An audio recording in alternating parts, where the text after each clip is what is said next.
এই মুহূর্তের সবথেকে বড় আপডেট ওবিসি কার্ড নিয়ে।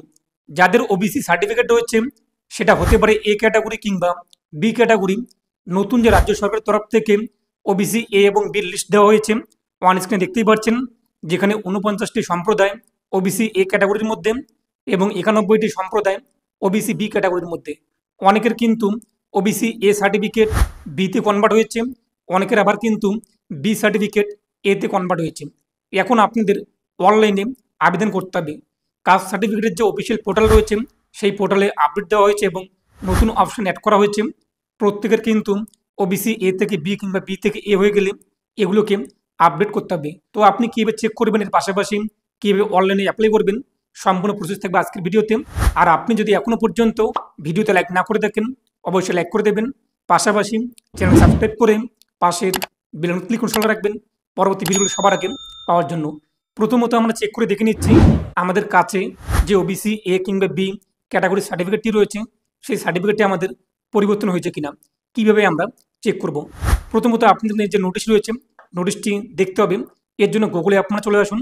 গুগলে এসে আপনারা সার্চ করুন MD360 নিউজ লেখে। এরপর দেখতেই পাচ্ছেন প্রথমে একটি ওয়েবসাইট MD360news.com, এখানে ক্লিক করুন। আপনারা MD360news.com ওয়েবসাইটের হোম পেজে আসতে পারবেন। যদি এখানে প্রথমে পেয়ে যান তো ভালো কথা, না হলে দেখতেই পাচ্ছেন যে সার্চ আইকন, সার্চে ক্লিক করবেন। তারপর সার্চ করবেন ওবিসি লিখে। আপনাদের সামনে কিন্তু সার্চ রেজাল্ট চলে আসবে। OBC A B category list দেখতেই পাচ্ছেন, এখানে ক্লিক করুন। আপনাদের সামনে আর্টিকেলটি ওপেন হবে। এরপর এখান থেকে দেখে নিন যে নতুন যে লিস্ট প্রকাশিত হয়েছে, 49টি ওবিসি এ এবং 91টি ওবিসি বি ক্যাটাগরি। তো দেখতেই পাচ্ছেন এখানে। এখন আপনি আপনার ওবিসির মধ্যে দেখুন যে কাস্ট লেখা যেখানে রয়েছে, সেখানে কি লেখা রয়েছে, নমশূদ্র বা আপনার নাপিত নাকি সূত্রধর কি রয়েছে। এরপরে যে ওবিসি এ এবং বি যে লিস্ট রয়েছে, এখান থেকে দেখে নিন যে কোন অপশনে আপনাদের নাম রয়েছে। যদি আপনার ওবিসি সার্টিফিকেট এ হয়ে থাকে এবং বিতে আপনাদের সম্প্রদায়ের নাম থাকে, সেক্ষেত্রে আপনাদের কিন্তু কাস্ট সার্টিফিকেটটিকে আপডেট করতে হবে। এখন প্রশ্ন, যদি আপনাদের সম্প্রদায় এতে রয়েছে এবং আপনার সার্টিফিকেটও এ রয়েছে এবং বিতে আপনার সম্প্রদায় রয়েছে এবং বি রয়েছে আপনার সার্টিফিকেটটি, তাহলে আপনার সার্টিফিকেট আপডেট করতে হবে না। যাদের ক্যাটাগরি পরিবর্তন হয়েছে এবং ওবিসি এ থেকে বি চলে গিয়েছে, বি থেকে এ হয়েছে, এখান থেকে চেক করে দেখে নেবেন, তাহলে আপনাদের কিন্তু আপডেট করতে হবে। তো চলুন এখন আমরা আপডেট করে নিই। ভিডিও ডেসক্রিপশন বক্সে থাকা লিঙ্কে ক্লিক করতেই আপনি কিন্তু কাস্ট সার্টিফিকেটের অফিসিয়াল পোর্টালে আসতে পারবেন। এরপর দেখতেই পাচ্ছেন ওবিসি, এই ওবিসির মধ্যে রয়েছে অ্যাপ্লাই ফর ওবিসি। এই অ্যাপ্লাই ফর ওবিসিতে আপনি ক্লিক করবেন। পরবর্তী পেজটি চলে আসবে। এখান থেকে আমরা কি করব, ইয়েস যে রয়েছে, যে আমরা ক্লিক করব। তারপর নিচে আপনাদের ওবিসি সার্টিফিকেট নাম্বার বসিয়ে দেবেন। তারপর ডেট অফ ইস্যু, কোন ডেট ইস্যু করা হয়েছে সার্টিফিকেটের মধ্যে আপনি পেয়ে যাবেন। উপরে অথবা নিচে যে ডেটটি রয়েছে, সেই দিন মাস ইয়ার বসিয়ে দেবেন। এরপর আপনি ভেরিফাই আপনি ক্লিক করবেন। নিচে আপনাদের সামনে কিন্তু সমস্ত তথ্য চলে আসবে। আপনার স্টেট, ডিস্ট্রিক্ট, এরপর সাব ডিভিশন, ব্লক যেগুলো ফাঁকা রয়েছে, জিপি বা ওয়ার্ড, এটি আপনি লিখে দেবেন। তারপর ওবিসি ক্যাটাগরি ইত্যাদি কিন্তু এখানে শো হবে। যদি আপনার ক্যাটাগরি পরিবর্তন হয়ে যায়, তাহলে এখান থেকে আপনাদের কিন্তু তা চেঞ্জ করতে হবে, অথবা অটোমেটিক চলে আসবে, তা আপনি দেখে নেবেন। নিচে আপনার নাম, এরপর father name, mobile number, email ID link করা থাকলে তা শো হয়ে যাবে। এখানে আপনাদের কিন্তু যে কোনো একটি ডকুমেন্টসের নাম্বার উল্লেখ করতে হবে, হয় ভোটার কার্ড নাম্বার, অথবা আধার কার্ড নাম্বার, অথবা রেশন কার্ড নাম্বার। তো আমি এখানে দুটো নাম্বার উল্লেখ করে দিচ্ছি, আমার যেহেতু রয়েছে। আপনি যে কোনো একটি উল্লেখ করে দেবেন, আপনার কোনো রকম সমস্যা হবে না। তারপর দেখতেই পাচ্ছেন ডেট অফ বার্থ আপনার শো হবে, প্লেস অফ বার্থ আপনার শো হবে। যদি না শো হয়ে থাকে কিংবা সিলেক্ট করা না থাকে, এগুলো আপনি সিলেক্ট করবেন। আমরা ডিস্ট্রিক্ট সিলেক্ট করবো, যে জায়গায় আমাদের জন্ম হয়েছে। তারপর আমাদের থানা সিলেক্ট করব, যে থানার অন্তর্গত আমাদের জন্ম হয়েছে। এরপর আমাদের গ্রামের নাম অথবা টাউন উল্লেখ করে দেবো। তারপর নিচে এখান থেকে রিলিজিয়ান কী রয়েছে, আপনাদের ধর্ম দেখতেই পাচ্ছেন, যা হয়ে থাকে তা সিলেক্ট করবেন। জেন্ডার আপনার কী রয়েছে তা সিলেক্ট করে নেবেন। এই যে আপনি দেখতেই পাচ্ছেন ইনকাম সার্টিফিকেট এবং অ্যাপ্লিকেন্ট ফটোগ্রাফ, এটা কিন্তু অপশনাল রয়েছে, তবু আপনি চাইলে এখানে কিন্তু আপলোড করতে পারেন।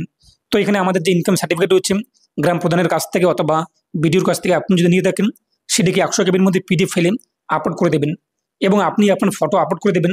তাহলে কী হবে, নতুন যে কাস্ট সার্টিফিকেট কিংবা ওবিসি সার্টিফিকেট আপনি পাবেন, সেখানে আপনাদের এই নতুন ফটো অ্যাড হয়ে যাবে। তাই এখানে আমরা নতুন ফটো আপলোড করে দিচ্ছি। তারপর 14 নম্বর পয়েন্টে বলা হয়েছে আপনাদের বাবা এবং মা কোন রকম সার্ভিসে যুক্ত রয়েছে কিনা, জব করে কিনা। আমাদের বাবা যেহেতু জব করে না, তাই নিচে আমরা চলে আসবো। এখান থেকে নাম, এটা আমরা সিলেক্ট করব। মায়ের ক্ষেত্রে আমাদের মা যেহেতু কোনো সার্ভিসে যুক্ত নেই, তাই এখান থেকে আমরা এটাও নাম উল্লেখ করে দিলাম। তারপর নিচে চলে আসবেন। এই সমস্ত ঘর আপনি ফাঁকা রাখবেন, চাইলে বসাতে পারেন। নিচে এই যে সি নম্বর পয়েন্টটি, এখানে আমরা আমাদের যে গার্জিয়ান অভিভাবক তার অ্যানুয়াল ইনকাম বসিয়ে দেবো। এক্ষেত্রে অবশ্যই আপনি আপনার ভিডিও অথবা গ্রাম প্রধানের কাছ থেকে যে ইনকাম সার্টিফিকেট নিয়েছেন সেখানে যা উল্লেখ রয়েছে তার দিকে থেকে ইয়ারলি বসিয়ে দেবেন এবং সেই ইনকাম সার্টিফিকেটটি আপনি এখানে আপলোড করে দেবেন। মায়ের যেহেতু ইনকাম নেই তাই 00 বসিয়ে দিলাম। তারপর হচ্ছে কিন্তু সাবমিট, এই সাবমিটে আমরা ক্লিক করব। তো সাবমিটে ক্লিক করতে আমাদের আবেদন কমপ্লিট। এরপর এখানে আপনার অ্যাপ্লিকেশন নাম্বার শো হবে, দেখতেই পাচ্ছেন। এই যে application form, service details form, acknowledgement slip, তো এই 3টি ফর্মকে আপনাদের প্রিন্ট আউট করতে হবে। তো ক্লিক করতে আপনার সামনে অ্যাপ্লিকেশন ফর্মটি চলে আসবে। তো এখানে আপনাদের সিগনেচার করতে হবে, উপরে এখানে একটি এবং নিচে একটি। তারপর সার্ভিস ডিটেলস ফর্ম, এখানে নিচে একটি সিগনেচার আপনি করে দেবেন। তারপরে অ্যাকনোলেজমেন্ট স্লিপ, দেখতেই পাচ্ছেন এখানে বলা হয়েছে কিন্তু আপনাদের আবেদন করার 60 দিনের মধ্যে এসডিও অফিসে ডকুমেন্টস নিয়ে যেতে হবে। ডকুমেন্টস বলতে আপনাদের যে ওবিসি এ কিংবা বি সার্টিফিকেট যেটি রয়েছে আপনার কাছে এই মুহূর্তে, সেই সার্টিফিকেট এবং আপনার কাছে যা যা ডকুমেন্টস রয়েছে, আপনার Aadhaar card, voter card, ration card, আপনার বাবা মায়ের ডকুমেন্ট যা রয়েছে এক কথায়, সেগুলো একসঙ্গে করে অরিজিনাল এবং জেরক্স এসডিও অফিসে যাবেন, সেখানে ভেরিফিকেশন করা হবে। এরপর আপনার সার্টিফিকেটটিকে অ্যাপ্রুভ করে দেওয়া হবে। যখন আপনার সার্টিফিকেট অ্যাপ্রুভ হয়ে যাবে এবং আপনার স্ট্যাটাস চেক করার জন্য আবার ওয়েবসাইটে আপনি চলে আসবেন। এই যে ওবিসিতে ক্লিক করবেন। এরপর এখান থেকে অ্যাপ্লিকেশন স্ট্যাটাস, এখানে ক্লিক করে আপনি যে আবেদন করেছেন, অ্যাপ্লিকেশন নাম্বার পেয়েছেন, তা বসিয়ে দিয়ে সার্চে ক্লিক করে দেখে নেবেন যে সার্টিফিকেট আপনাদের অ্যাপ্রুভ হয়েছে কিনা। যখন আপনার সার্টিফিকেট অ্যাপ্রুভ হয়ে যাবে আপনি কিন্তু অনলাইন থেকে আপনাদের এই যে নতুন ওবিসি এ কিংবা বি সার্টিফিকেট ডাউনলোড করতে পারবেন। তো আশা করি বুঝতেই পেরেছেন, এই কাজটি কিন্তু শুধুমাত্র তাদেরই করতে হবে যাদের ওবিসির ক্যাটাগরি পরিবর্তন হয়েছে, এ থেকে বি হয়েছে, বি থেকে এ হয়েছে, তাদের কিন্তু এটি আপডেট করতে হবে। আর ভিডিওর ডিসক্রিপশন লিঙ্কটি দেওয়া হয়েছে, সেখানে ক্লিক করে আপনি কিন্তু সমস্ত কিছু দেখতে পারবেন যে আপনাদের কাস্ট পরিবর্তন হয়েছে কিনা নাকি পরিবর্তন হয়নি। তো এ নিয়ে আপনার মতামত অবশ্যই কমেন্টে পেশ করবেন আর অবশ্যই ভিডিওটি প্রত্যেককে শেয়ার করে দেবেন। আর অবশ্যই আপনার এই কাজটি যত দ্রুত সম্ভব করে নেবেন।